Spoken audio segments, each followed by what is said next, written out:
The Local Show, featuring conversations with business owners, employees, and local business leaders about their successes, challenges, and reasons for doing business. Right here in Central New York. The Local Show is locally produced by Zoey Advertising. Now your hosts, Tom and Steve. You found it, folks. It's the 4th of July edition of The Local Show. Thank you for hopping on board and hanging out with us right here on your radio or, electronic device or however you listen to things. My co-host today is Sonia Patrician. She is right-hand gal to Steve Roberts. Steve is on some personal business today, so she's hanging out with us and learning what a crazy world radio is. Happy to be here. But thank you for hanging out with us. I do appreciate that. I was going to ask you, where do you listen to? What device do you listen to the most? If you're, listening to radio or news or podcasts.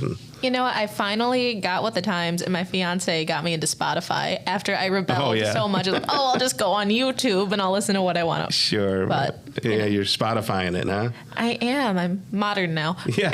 Well, a lot of my brides, and for those who listen to the show a lot, know that I've been in the DJ world for about 42 years, and they'll be giving me Spotify playlists now. That's the new thing, and they think that I can just grab that music, and I'm like, no, that's not how that works. Yeah, right. I just can't grab those MP3s, it's just a list. That would be nice if you could, though. Yeah, well, I do have a special tool that does that, which, that's my magic trick in the background. But in general, you can't do that.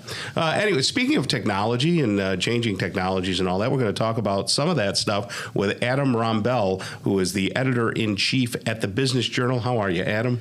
Hi, I'm doing pretty well. Glad to be here. Well, good to be here with you. We move right close to that microphone there. Okay. Yeah, we want you to get you close. Last week, it was funny. Steve has been doing the show with me now for 5.5 years. His nostril was actually, the microphone was actually up his nostril. So that checks out. He got a little too close to the microphone. But Adam, how long have you been with Business Journal? Oh, it just passed 20 years last fall. No kidding. Yep. And what did you do before that? Well, I've been in business journalism since the mid-'90s. It's my passion. I love covering business. I was in New York City, so I was with I was with Bloomberg News, Business News for a while. Kidding. I was So with cool. Institutional Investor. So yeah. Then I came home. I'm from here, and I had an opportunity to come home. What side of town did you grow up on? Camillus, and now I've lived in Baldwinsville for the last 20 years, so I'm a West Sider. Yeah, West Side guy. Yeah, that's pretty cool. So down in New York City, did you do any broadcast, or was it all paper at that time? No, I've been on the so-called print electronic side, but I have done broadcast hits like this, and I appeared on Bloomberg TV from time to time as a guest. So that's got to be a pretty big deal for you. Right? Yeah. Good credentials. So the Business Journal has been around for a while now. When I was in my media sales roles, I used to use the paper all the time because I would find out who's advertising in there. Yes. Go call on them as well. Sure. But I know it has more far-reaching, what do I want to say, benefits to people.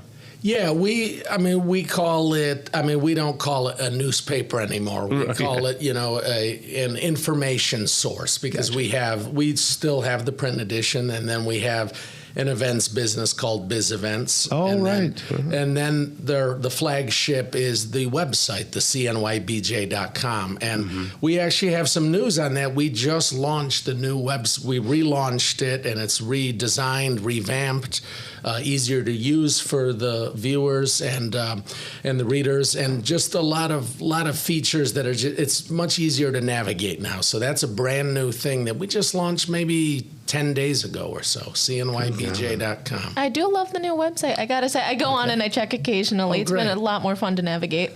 Yeah, I think I get the news alerts. And I don't see it just from Syracuse. I see it from the southern tier and don't I see it from Utica? Or? Yes, we have always been much more than Syracuse. We covered a 16-county region of central New York. So that's from Bingham, the Pennsylvania border, up to Canada, and basically the Finger Lake, Seneca Falls, that area, across to Herkimer.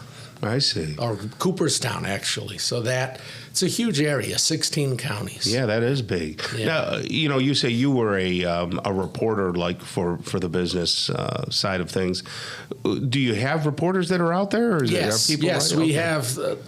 We have a couple reporters that cover everything for us, and then myself as well. I pitch in as a reporter as well, in addition to being the editor and figuring out what we're going to cover and all. Yeah, yeah. I'm kind of old school, and Sure. I'm envisioning people with the fedora hats on and running around with press passes and things. Is that the way it still works? I mean, are you guys like circulating? There is some of that. There are press conference. Yeah, the press pass. You go to the press conference. Like for example, when the president was here at the most, and when was that? A few months ago, we went to we go to events like that, and then.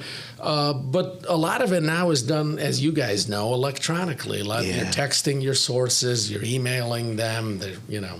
Right. That's how. But you guys are actually digging up stuff. Absolutely. Material. It's not. Yeah, just we're interviewing. We're We're doing features. Yeah, we get a lot of material that comes in, and then we look at it. We figure out, okay, that we think this is newsworthy. Let's set up an interview. And let's dig deeper. And we like to tell the stories of the businesses, because our readers are business owners and managers, and they like to read about themselves and their colleagues, their peers, and that's where what we offer that we don't think anybody else offers. That in-depth, how did you get in business? What motivates you? Why do you keep going? It's so hard now in business to survive, what's your key to success? Though we dig up those types of questions and answers. At least we try to. Yeah. Well, that's very much in line with what we do here. Yes. Well, with what I do. I don't know what Steve does. But I'm here every day, and you know what? Sometimes I'm not entirely sure. Right. I hear you. So about Micron. What do you know? What do you know about Micron, and are you excited to see what's happening? Yeah, I mean, obviously, if you go by the numbers that are being promised, it's going to have a transformative effect. I mean, we don't know until, everything starts getting built just how much it's going to be. But I mean, it could be 50,000 to 100,000 new residents of this area. Incredible. In the next decade plus. We've never seen that kind of growth since, since any of us were alive. Yeah. Well, I think about when I visit my sister who lives down in Georgia. She's in Alpharetta, Georgia, which is, really happening. Yeah. A northern part of, just, I don't know, I think she's 40 minutes away from Atlanta.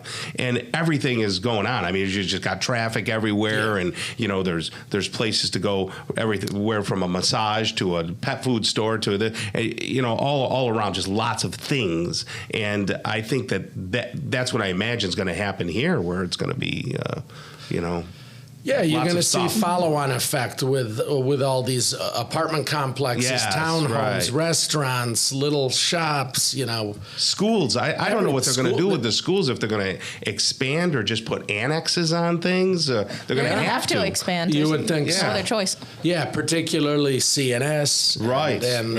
And I think a part that's not talked about as much is I think you're going to see this is going to be a mini boom in Oswego County, southern Oswego County, and even maybe parts of Madison County. Yeah, because the housing prices, the just being able to find housing is going to be very difficult. Mm-hmm. Yeah, I heard that in Oswego County they might even get running water now. Just Changes, kidding, folks. Upgrades, things are happening. Well, thank you, Adam Rombel, right there, editor-in-chief at the Business Journal. Thank you for all you do and all your staff does. Thank you so much. Glad to be here. You got it. Hey, kicking off hour number 2 of the local show, we're going to have a conversation with Rachel Scrippa. She's a designer at Roma Tile and Marble. Attorney James Alexander, the founder of James Alexander Law, will stop by. Bob Molta, owner of Slot Car Central. And finally, Amy McNamara, owner of Pick Your Stitch. Stick around. Hour number 2 of the local show starts really soon.